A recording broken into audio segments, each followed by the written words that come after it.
నమస్కారం. సుప్రభాత ఘంటారావానికి స్వాగతం. ముందుగా ప్రధాన అంశాలు. తెలంగాణలో విస్తారంగా వర్షాలు.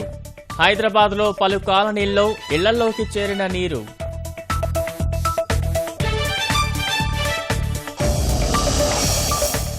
ఢిల్లీలో నేడు సర్వోన్నత మండలి భేటీ. నదీ జలాల వివాద పరిష్కారమే ఎజెండా.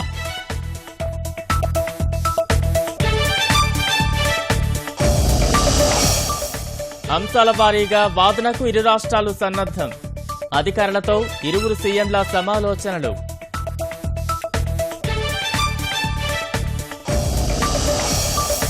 నేటి నుంచి ఏపీ సచివాలయం తరలింపు ప్రారంభం. వచ్చే నెల 3 నుంచి అమరావతిలో పూర్తి స్థాయిలో విధులు.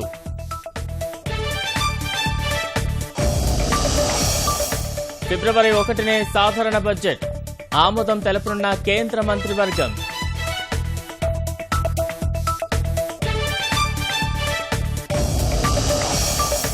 ఉగ్రపోరులో భారత్కు పలు దేశాల మద్దతు. ఉరీ దాడిని ఖండించిన జర్మనీ, జపాన్, యుఏఈ.